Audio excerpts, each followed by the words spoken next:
Awesome. Yes, let me just some minutes to give you. It's starting now. Excellent. Hello, everyone. We've been chatting before we started recording. Sorry for what you missed, but it was really a lot of valuable geek speak that you can hear by watching the replay of the class we had today. And so we're in a unique situation where we were going to have a speaker. I didn't hear back from him.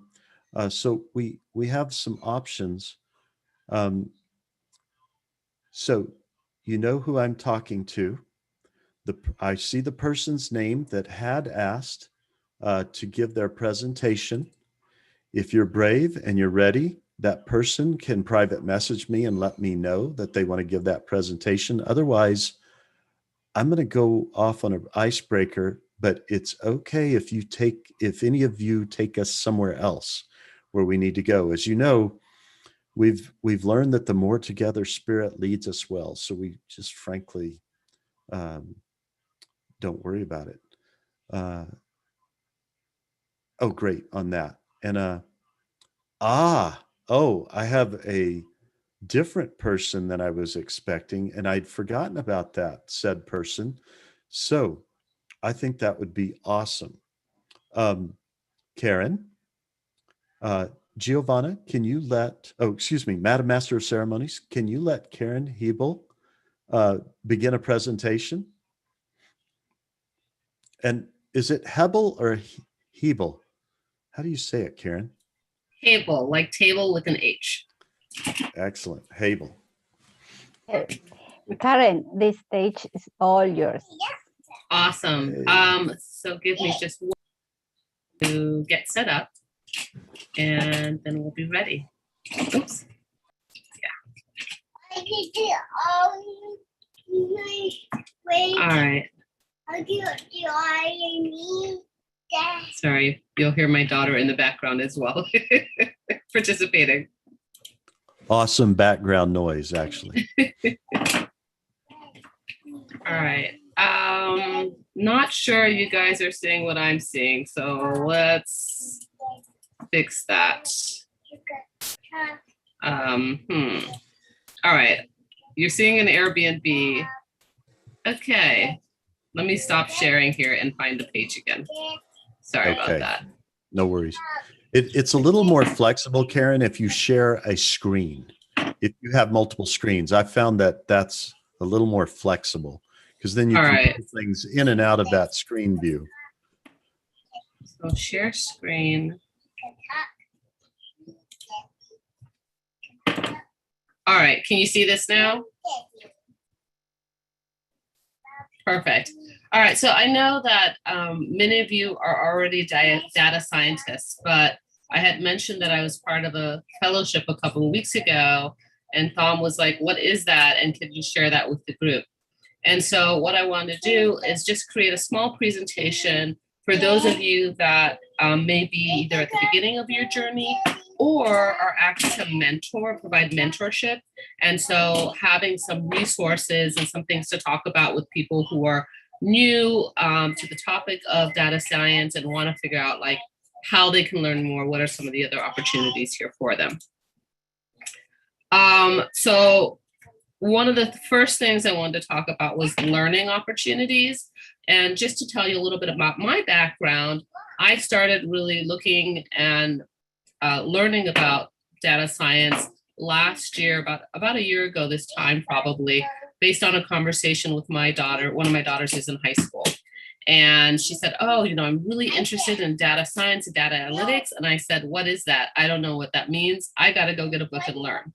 And so from that experience, I kind of continued down that rabbit hole. And the first big opportunity for me came through Udacity. Udacity ends up that they have a lot of programs related to data science. One of those being data programming for data science with Python and also with R. And so that was my real first entree into coding and thinking about what you do, not just understanding what data science kind of is generally, but really starting to do something with that.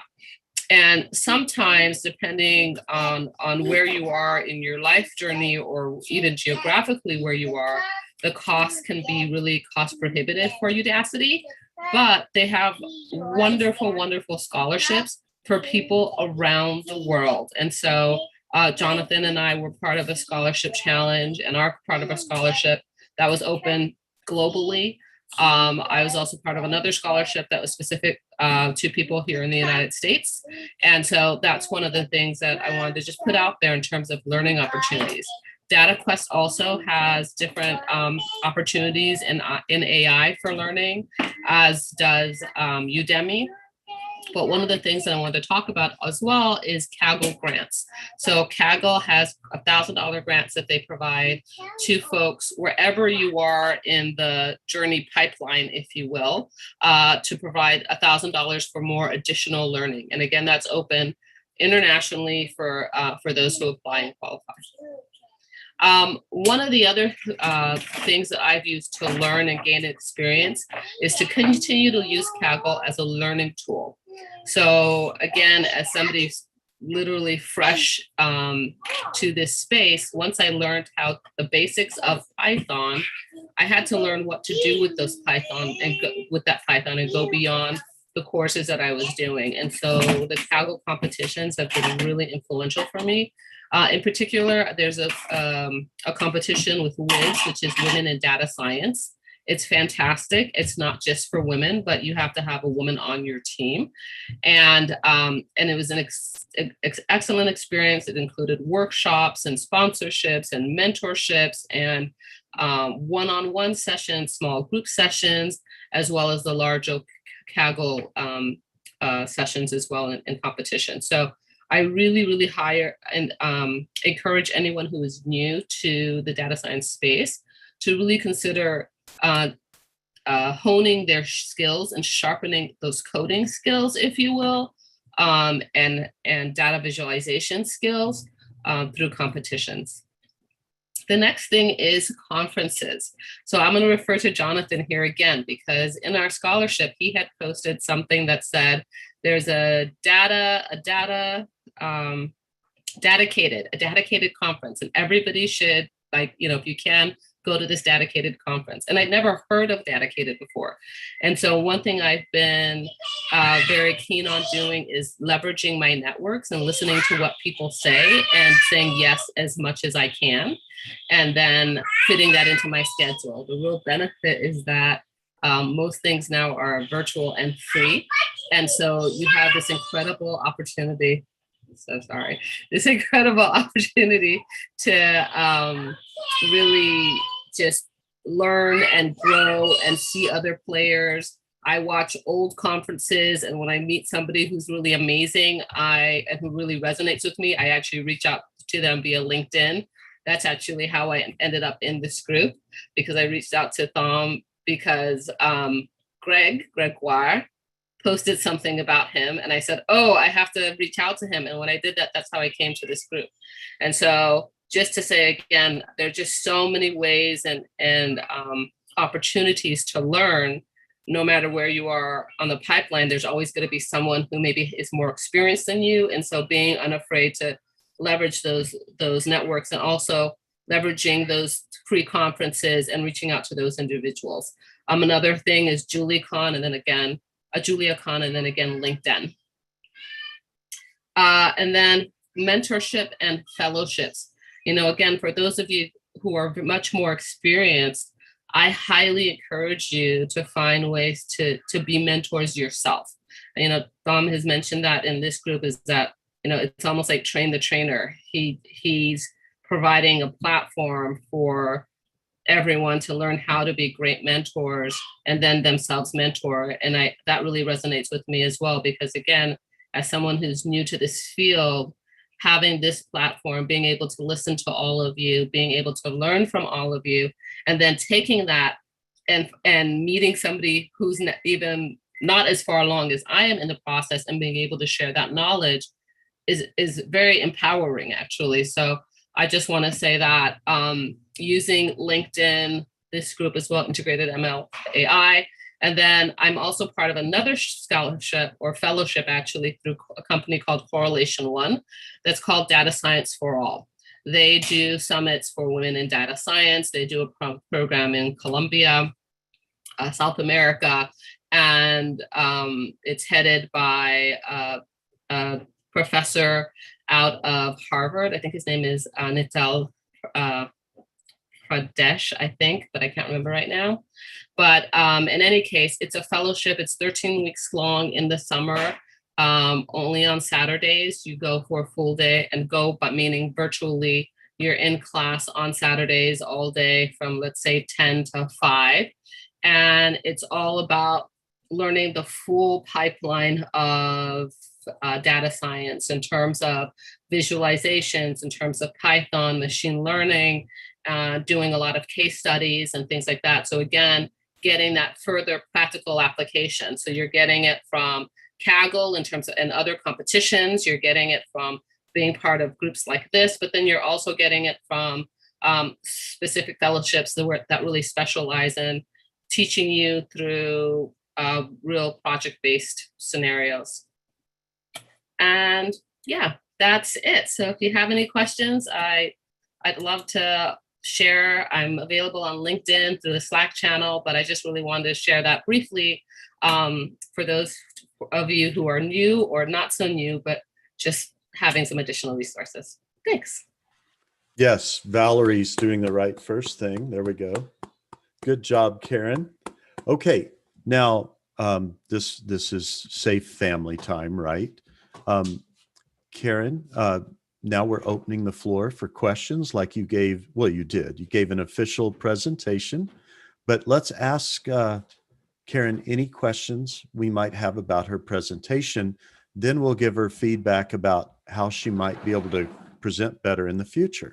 So please chime in, everyone. With the first question, Karen. Kimberly. Well, yeah, let's go with Kimberly because I thought I had a question. I don't. Okay, so Karen, I wanted to ask you, in terms of your journey so far, what were some of the biggest barriers that you found? And when you were looking to find resources, were you able to get them through the fellowships that you had in terms of finding information out that answered your questions? Or did you find that you went to other resources to find that information? And if to other resources, could you share that with the group? Oh, that's a really good question. So I'm a big believer in going out and seeking the resources beyond the limitations of any one specific program. And that's basically what I do. So initially, the biggest challenge is that, I've been out of school for a really long time. I've got children who've already graduated from college and are adults, so not so much children. And that was a challenge, is kind of getting back into that framework and mindset. I've also been a stay-at-home parent for many, many years. And so getting back into that mindset of like work and the vocabulary and the pacing of the language and the interactions, the types of interactions that you're doing, especially now when so much of it is in this kind of format, virtual, so it's super different. So initially, that was the biggest obstacle, I think, for me, and it was more of a mental thing. And what helped me through that was actually the Udacity scholarship, because it included a Slack channel, so that I really had to interact with other people via Slack. We did a lot of virtual events, and so I had to interact with a lot of people through that way. And through that interaction, and then also having interactions with people globally, that just boosted my own self-confidence. In terms of more getting stuck on the more technical side, I plow the internet, I read articles, I read blogs, I watch YouTubes, and there's no one specific place that I do that. I read a lot of documentation. Maybe that's one specific place I go to. Whenever I really get stuck on something, I always refer back to the Python documentation or pandas or whatever, because there are things in that documentation that are like, whether they're attributes or methods or whatever, that other people may not talk about, but they are actually available to you. And and it also will show you related items, related methods and functions and things like that. So that's one place that I really spend a lot of time is in documentation. But other than that, I just kind of work through it. There have been times, especially initially with the coding, where I was new and I didn't know, like I would get errors if I was using Python 2 versus Python 3 and some really simple things. And I had to reach out to other individuals who are in this space, who know these things much more than me. And that was something that was a challenge, because sometimes we can be afraid to show that we don't know. And I had to get over the showing that I don't know, because I don't know, and I need to be willing to ask for that help. And once I did, something that took me, let's say, 2 hours to do was solved in literally 2 minutes.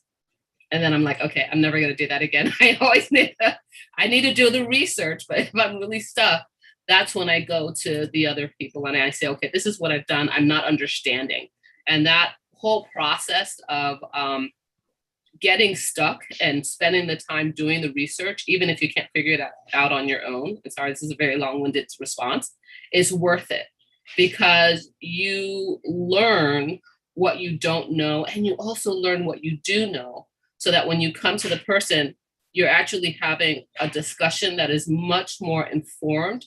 And when they give you the response, it's like, oh, okay, I see that. And I see how it connects to maybe something else that I didn't know. I hope that answers your questions. That totally did. Thank you so much. That was a great answer. So Karen, I'm going to pretend like I'm a new data scientist and bear with me trying to do this. So I'm a little intimidated by Kaggle. I mean, I don't think I would place very high. Would you dissuade me from getting involved in Kaggle competitions until I improve my data science skills more? Absolutely not. So when you hit Kaggle, it is very intimidating. There's so many links and buttons and people, and you just don't know where to start. One of the things that I did to start was I just started with their mini courses, because their mini courses are a very great, easy, functional, practical way, one, to sharpen your own skills, but two, to begin to learn what the platform is like, and to begin to submit, to put in submissions for those different competitions. So by the time you're done with your first 1, 2, maybe 3 mini courses, not only have you sharpened your own skills, but you're now much more confident and comfortable using the Kaggle platform. I would also say the same for Colab. Like, I never used Colab before. I only used Colab because I was involved in a Kaggle competition, and somebody said, let's use Colab instead. That's a whole nother thing to learn. But by learning it, because you already have the Kaggle experience, maybe you know Jupyter Notebooks, it all builds. It just builds on your character. So I would definitely not dissuade you. I'd encourage you highly. Now, 2 related questions. Would it look bad if I didn't place real high in one of the competitions? Never. So I will give an example, and this is a very personal example. So I did the Women in Data Science WIDS competition. I submitted my own model. I placed 500 and something. And I was so happy because it was 500 something out of like 800 and something.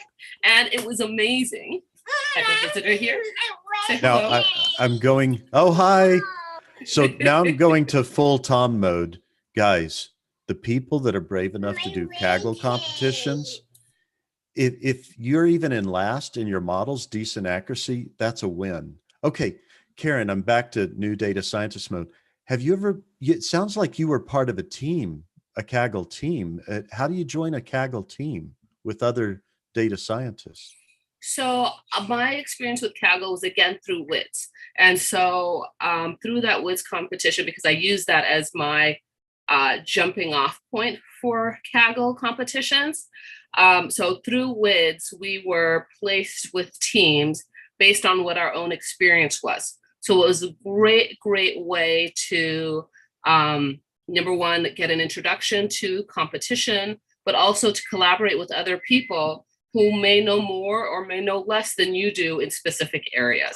And so that's how I did that. We were on a team, and again, WIDS, Women in Data Science, it's a global organization, and it's not just for women. And when you do teams, you just need to have at least one woman on your team, I think maybe two. But like, it's a collaborative environment with wonderful workshops. And it was great because I had postdoc math students on our team, and I still knew a lot of stuff, because sometimes we think that, wow, they've got a PhD. I mean, they're brilliant, and they are brilliant. But you may have some technical skills or some understanding of a space that they don't have, and you bring a different perspective, and your perspective, whether you're beginning or you're not, is always valuable, always.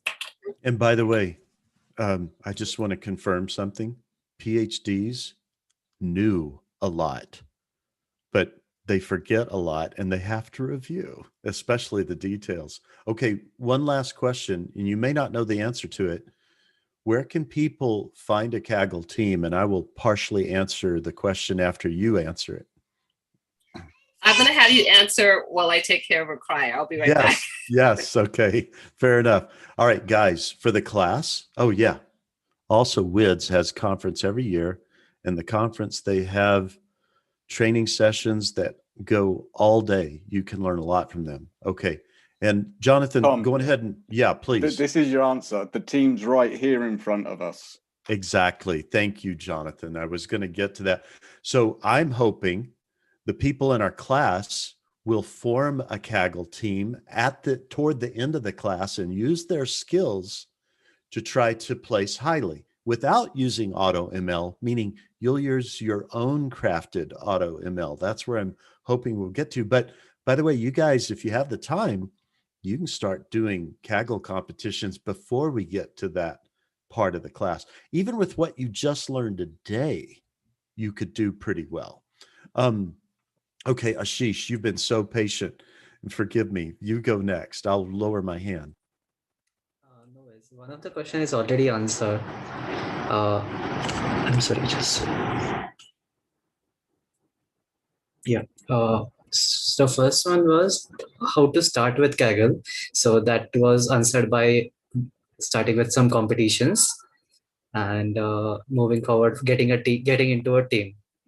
The second one was basically, as you mentioned, Udacity has multiple courses. I've also went through and explored some Coursera EDX websites as well, but I'm not exactly sure which one would be the best fit for me. So how do we tackle that? So I think that ends up being kind of a personal question based on where you want to go with that, right? So for me, what I wanted to do is I wanted to come away with some solid technical skills, know how to actually do, like, manipulate data and do things like that. And so doing something that had a lot of projects, where I was learning a lot of projects and not just the theoretical, and doing some coding, that was really important for me. And that's where the Udacity programs were very beneficial. However, I mean, there are courses everywhere they're free. There's things on YouTube that you can do as well that are very practical, that deal, like, there's a ton of projects right now on YouTube that deal with COVID data and pulling COVID data and manipulating COVID data and learning how to do things. And you can, for all of these things, I feel like you can craft your own story, and it doesn't have to necessarily involve a financial expense. Because that for me is a really big thing. Like, and especially when I think, some things are super expensive and they don't necessarily need to be. And some things are free and they're like mind-blowing amazing.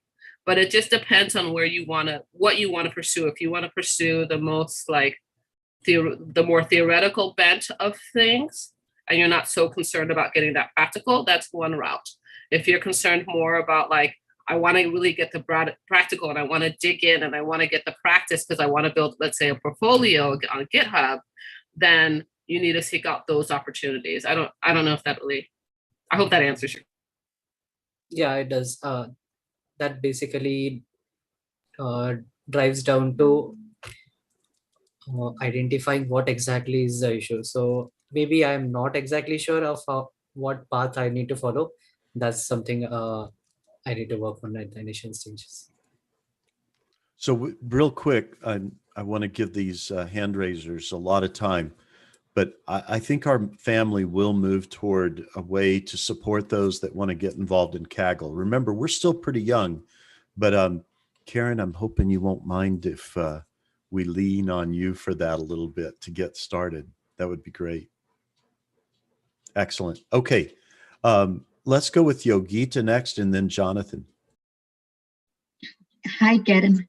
I just wanted to ask, like, after when you started joining Kaggle competition, you had finished your course or you were still taking the course and simultaneously joining the Kaggle competitions? So I had finished my Kaggle courses, the mini courses, the ones that I was in, but my Udacity courses. So I have like 4 Udacity courses that I've signed up for all in. The one I started with, which was kind of like a beginning intro to Python, I had already finished that. And then I just signed up for data scientists, not realizing that it's a huge leap to go from just learning Python to a data scientist course. And that's what brought me to Kaggle, because I had to learn that fill-in space that I missed, and Kaggle courses helped me to do that. So I was in the midst of doing those Kaggle pieces, mini courses, and finishing them, just getting into the data scientist, like ML and pipelines and all this kind of stuff when I was part of the competition. And, like each competition is different and teams are also different, but I was really very fortunate that the team that I was with were focused on learning and not necessarily like getting the highest score. Because sometimes that highest score, the margin between 1 and 800 is literally like 0.03. That's like the margin, or 0.1. I mean, it's a narrow margin. And so, I think that the thing is just to get in there and not to be afraid or intimidated. It's okay, because part of being a team is that we all rely on each other and we're learning. And so, I had someone on the team who maybe didn't code, but she was learning from us, and she'd ask questions, which were great questions, which was learning for the rest of us, because we had to explain that or we had to practice that. So yeah, I would say that definitely don't feel like you have to have finished something or have gotten somewhere, or like, you just jump in and start, and then you kind of learn as you're going through the process. I have similar background to yours. I am a stay-at-home mom trying to get back, and I've just started. So it's like, where are you in your journey right now? You have been starting, like you started 1 year back, right? Yeah, so I started 1 year back, very like casually just reading books and getting inspired. And then in October, I started learning Python. And in March, I started interviewing for roles. And that's where I am right now. So I'm interviewing for roles. I'm involved in another fellowship for data science. And, I'm just kind of continuing forward, and everything that I do, from doing that first technical interview to having to sometimes do presentations or explain my portfolio on GitHub, like, all of those are just, for me, part of the learning process as well. It's not just like, okay, what am I doing in a class or in a course, but it's also, how do I present myself and how do I feel? And I kind of changed. I used to call myself a data scientist. Now I call myself a data science enthusiast. So I have a lot more flexibility in that. Thank you for answering. Okay, forgive me for I'm trying to keep everyone in line.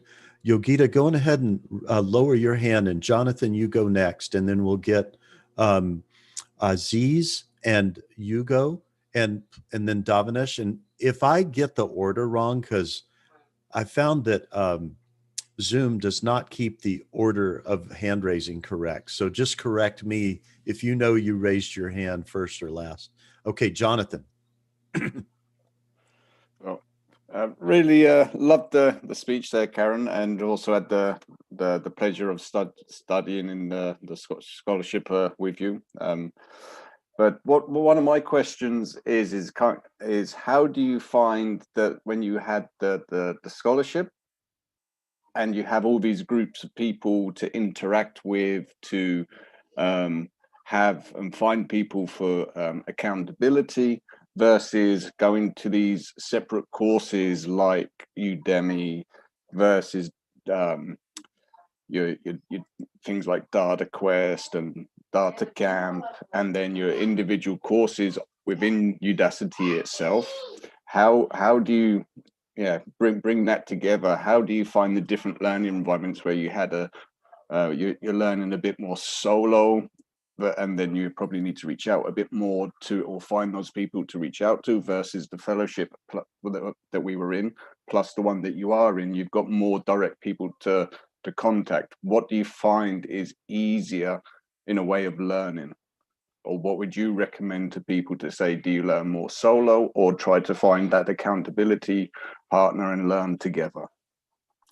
Right. So I think that, for me, I'm a very motivated learner. And I think that most people, I want to say, who are coming into this space, it's kind of a self-selective group, are very motivated learners. And so, so I'm going to make this, it's not going to be long-winded, but it's kind of like, it depends, is kind of the answer, right? I think that, initially going into this, I was very much like, I don't need the social stuff, and I don't need like the Slack groups or the Zooms. I don't need that kind of stuff. I just want to do my course and keep it moving. It ends up, though, that I did need that because it's a form of community. And I think that right now, in this time in particular, where people are so isolated from each other, even when I have a house full of family and children, it's still isolating, right? And it's wonderful to be able to come to a platform and speak and talk and share with like-minded folks about a variety of topics, some of which I've never heard of before, but it's like enriching. And I think that's the biggest part for me, is that it's not so much like, okay, I need to get help from this person and that's why it's important. It's more that I get enrichment. I got enrichment because you specifically posted things that I saw that I would have never seen had you not posted that. And that is why it's so important to be in community. So I feel like, it's one thing to learn independently, you learn in a vacuum. But when you're learning in community, it's just that it makes you want, for me, it motivates me and makes me want to learn more. It pushes me to learn more. It pushes me also to share with the other person. It kind of goes back to this whole idea of mentorship and why mentoring is so important. Because at the end of the day, I'm not just taking this information for myself. I started this journey because I wanted to have a conversation with one of my younger daughters. And at the end of the day, I want to have conversations with other people around the world who feel like this is really interesting to them. And I want to have something to add value to that. And so, so in that sense, that's why I feel like the community is important. It's great to have that individual knowledge, but so many times we learn so much just by the conversations that we have with one another. And we learn about things that are available and resources that are available that we would have never known before. So I think that's really important in terms of like, which platform do I think works best? For me, again, things that are project-based work best because I got to be able to do them. And if I'm just reading or doing little snippets here and there, I'm not connecting everything, then it doesn't really mean as much to me. Not that it doesn't mean as much. Let me rephrase that. I can't remember it as clearly as I need to. Excellent. Excellent. For those of you with your hands raised, can I ask you to be honest about who should go next? Because it's hard to keep track. Hugo, you want to go? Okay, so Karen, awesome presentation, awesome.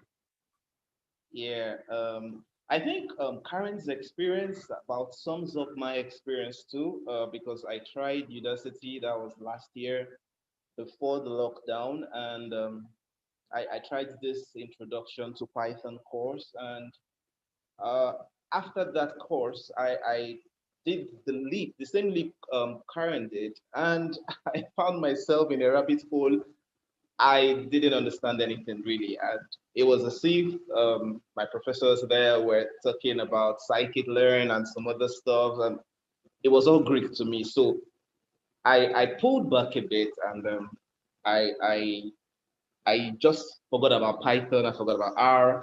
And that what I did was I heard somebody pitch to me that Microsoft was offering Azure AI as a no-code solution. So I dabbled into that. But doing that for a month, 2 months, I didn't get the fulfillment. And so I thought, okay, you know what? Let me pull back out and try Python once more and get some form of accountability. So that was how I came back to Python. And then thankfully I discovered DataCamp and W3 Schools. So those were the two I used to brush up. And then while I was on that journey, I got to meet you, Dad. And thankfully it has given me the accountability to continue doing that. So my question is this. First, Karen, do you believe in no code for machine learning, Azure, and all that? That's same for you. What do you think? And then secondly, if someone were to ask, what is the shortest course to becoming a data scientist? As in, like, I just need like a 1 month, because I'm trying to set up something. So I'm just trying to see, okay, what is the shortest course for upcoming data scientists? What is the shortest course? What is the shortest route, to be able to say, okay, can we do this in 1 month? Can we do this in 2 months? What has been your experience with that, Karen? And then what would be your advice? So I'll start with the last one. There is no shortcut. There's no shortcut to this. I don't think there's a shortcut to this. Every program out here will say, we can do this in 12 weeks. We can do this in 3 weeks. We can do this. I don't think that's possible. I think that even when you write books in this material, it's constantly changing. It is fluid. And the resources, the software systems, the techniques are continually flowing. It's not possible to just be like, okay, 6 weeks, zero to hero, I'm here, I'm a dad. I don't think that's possible.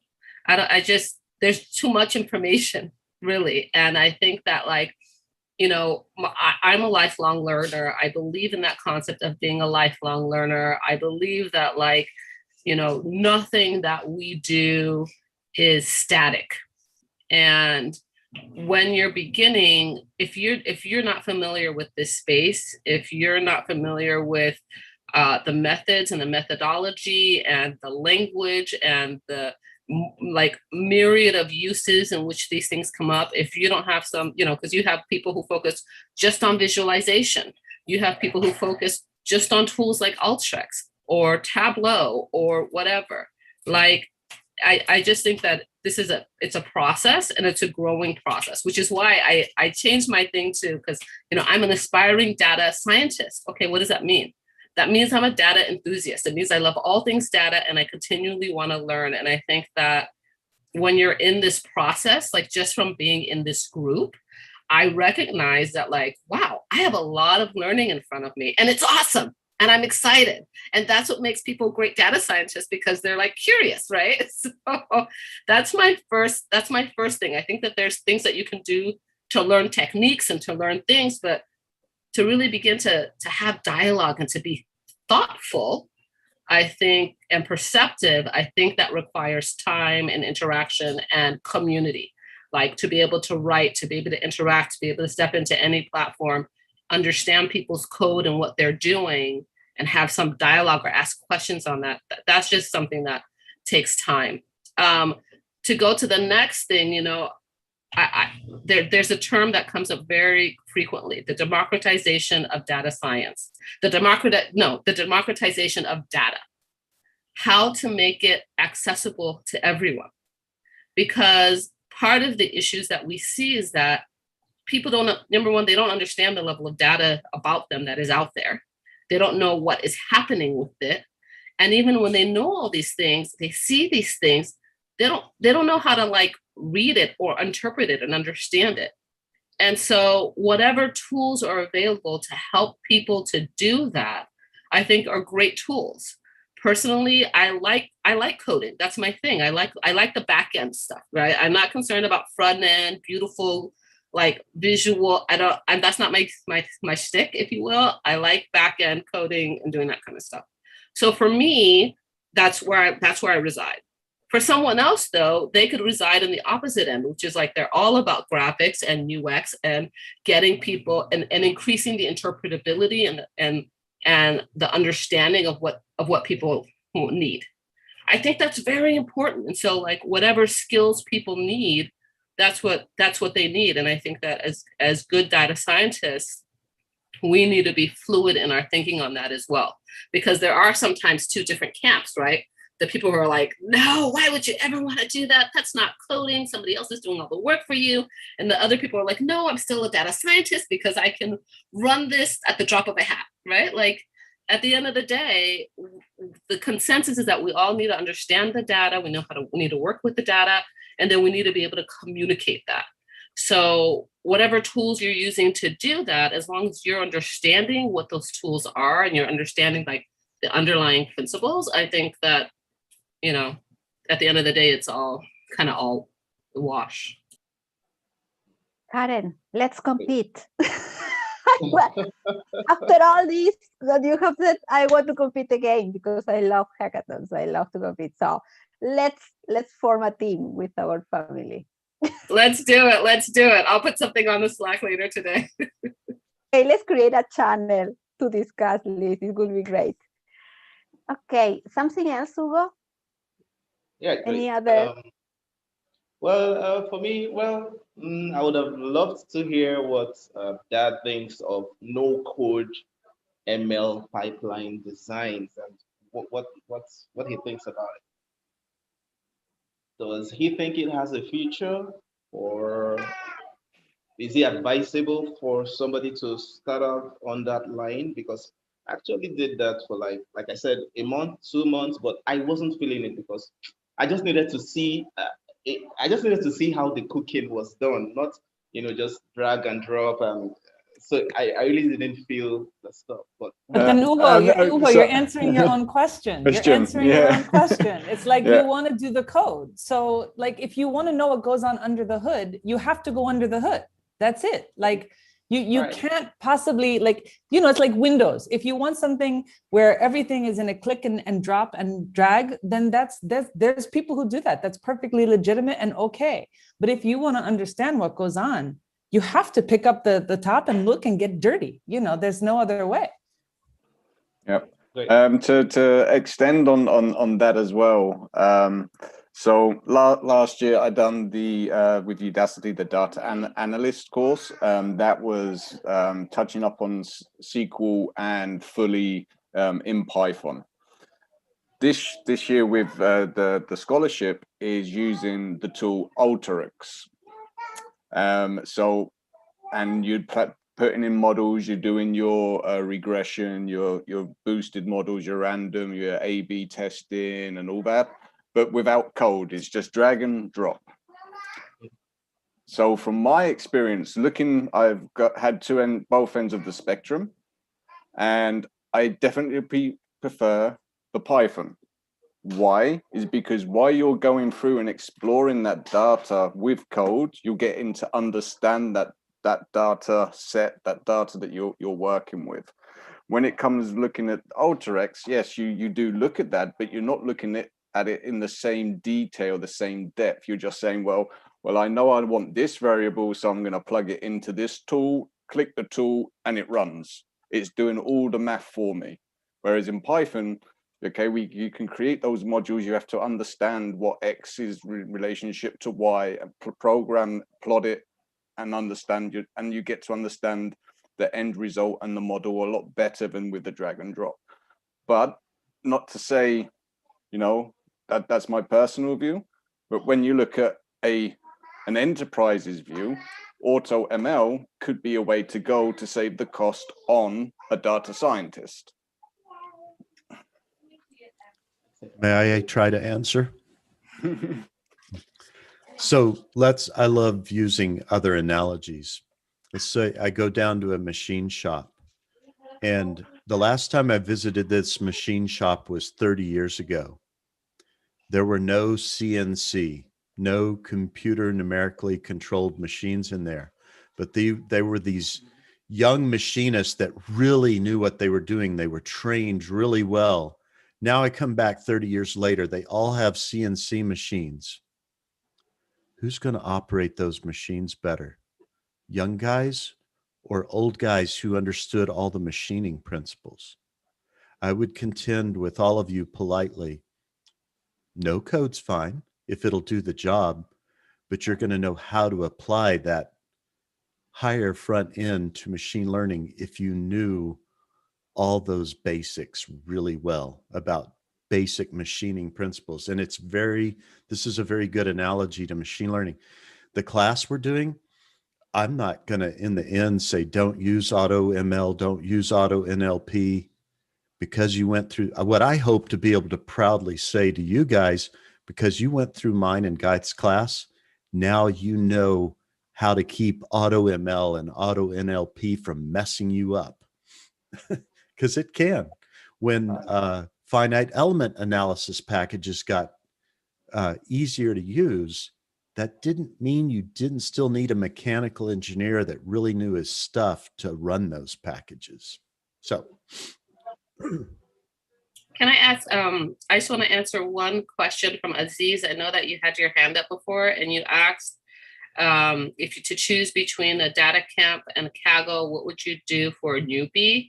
I think that if newbie by meaning that you're not really familiar with Python, then I think DataCamp is a great place to start, because the Kaggle courses, they're mini courses, but they really presume that you have some basis of understanding, and you don't get the depth that you need to really understand and learn, in my opinion, from their mini courses. Like, I felt that already having a basic understanding of Python, when I got to the Kaggle, it was actually still challenging.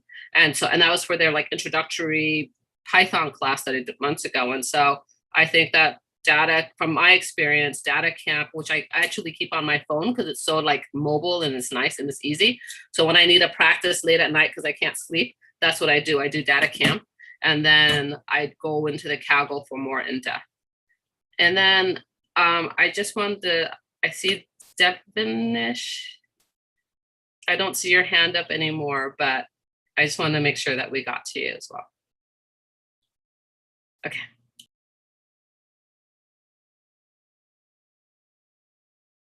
Hello, do you hear me? Yes. Thank you very much for answering that. I actually have taken some little background learning on Python, like introductory Python to intermediate, but I'm so new to it that it's still so confusing to me when it comes to applying it. So I was on Kaggle sometime, and it's got somehow that I do not know where to go and what to do first and all this.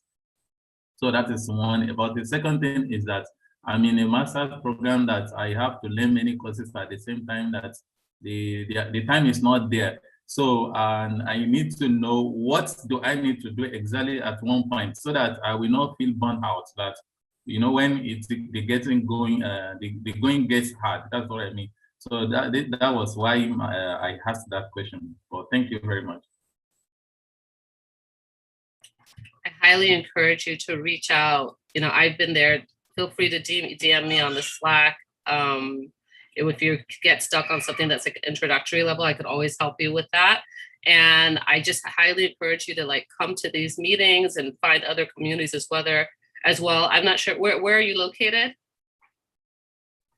Personally, I'm studying in Morocco. I'm from Nigeria, but I'm in Morocco presently. Yeah, so there's huge communities wherever you are in the world. There are huge communities of people who are doing the same work. And so sometimes it's a matter of reaching out to them, finding them on LinkedIn, and finding other people to learn with as well. I mean, that is just so helpful. I started at different points talking about the importance of community, especially when we're feeling stuck. And I definitely think that is the case, that if you're because you're taking a lot of other courses, you want to learn this too. It's hard. And I can attest to the fact that it's hard to learn when you're learning and doing other things, but having that community to lean on and have accountability with, I think Jonathan mentioned accountability and Hugo mentioned accountability as well. I think that having that is very helpful in that process. Devashish? Yeah, hi Karen. So am I audible? Yeah. Sorry, actually I have some problem with my camera, so I'm not able to turn it on. But anyways, Karen, it was a great session, and this is my first session. Actually, I just joined this family, and the surprising thing is I just started exploring Kaggle a few weeks back, and the first session that I attend today is about the Kaggle and how we go and proceed with. So that's great. So as I said, I started exploring Kaggle, and as you said, I have also done their mini courses which are available related to Python and machine learning. And then I started to explore some problems which are defined on the Kaggle itself. But then I am facing some difficulties over there, like doing some data pre-processing or data analysis over there. So going back to what you said, I have also done some data camp courses related to the Python and data frames as well. But still I am facing some issues for in the data analysis part. So what's your recommendation? Like what next steps should I take? Because what I have done, I have searched those problems on YouTube, and there are people who have addressed those data analytics problems. So is it good way to go on YouTube and search the problem and the solution, or do you have any other recommendation for the same? So I search everywhere. I search everywhere because I learn from everybody, right? I learn by seeing other people's explanations, understanding their code, understanding what that means to me. And when I don't understand something, which happens, like I'll give you another example. I just finished a recommendation engine. It's the first recommendation engine I've ever done. I did a couple of them and it was hard. And I had to spend a lot of time learning. And now I can explain in some measure, matrix factorization and what that looks like and how you use machine learning to do that. But it's hard. Some of these topics are really, really hard. And I think that just, don't be too hard on yourself, or don't be hard on yourself at all, actually, if you come up against topics and you're like, you know what, I'm not getting this. Like, it's okay, because I think everybody goes through that when they're learning something, but you just kind of push and you find. And so, Jonathan, don't be afraid to search. Like, yes, search and read, because there's a lot of stuff on YouTube, but I come back to the stuff that's written. The things that are written that people write and demonstrate, I think are just really good. I think it's really good. I think that sometimes going to YouTube, it's an easy way and it's great, but it's not fully explaining. And sometimes it can almost be like theater. Whereas when you're going and you're really kind of digging into like, what is this topic? What is this? What do I need to know? Beginning to look at people's blogs and things, I think is just really important for your learning process. But the other thing is that I think Gio and I are like, yes, we're going to do a Kaggle team. So definitely we're going to start putting that together and working on that, because I think that when you're working as a team, all of us are relying on each other, and we have each other to lean on when we're getting stuck, so that we're not getting stuck and we can begin to progress. And then we have the larger group to go to when we're really, really stuck and we have no idea which way to go. So we'll be putting that together shortly. I really highly encourage you to be a part of that, and as much as you can, because I know everybody's time is different, but I think that like definitely popping into a team and doing that is going to just add to your confidence to know that you can do it, and we can all do it as a team. Yeah, and I think that I want to add on the top that Karen has just said, is that we don't only learn about hard skills, but also soft skills, because we need to communicate, teamwork, leadership. There is a lot of things. And I have to tell you that when I have participated in hackathons, I have learned a lot. And we have the opportunity to learn from other cultures because we don't think in the same way. And when we compete with people from different parts of the world, you realize that other people think different. And we need to concentrate and focus all our knowledge and experience, and we need to communicate. And I think it's a very nice way to have a opportunity to sharpen our soft skills. And now I have to invite you to continue this amazing presentation, the discussion in the after party. Tom, because we are finishing our mentoring session, I have shared the link of our after party. Yes, guys, we can continue this. And then next week, it may be hard to do this, but if you had any constructive feedback to help Karen be a better presenter, which I would be hard pressed to come up with right now, we can discuss that next week. But we can also give her some things in the after party. And guys, thank you for showing up, and we'll see you in the after party. Take care. Yeah, claps for Karen. Thank you so much for the presentation. Oh, and if you miss it here, because when we hang up, it's always in the important links also on our Slack work group. All right, see you there. Bye.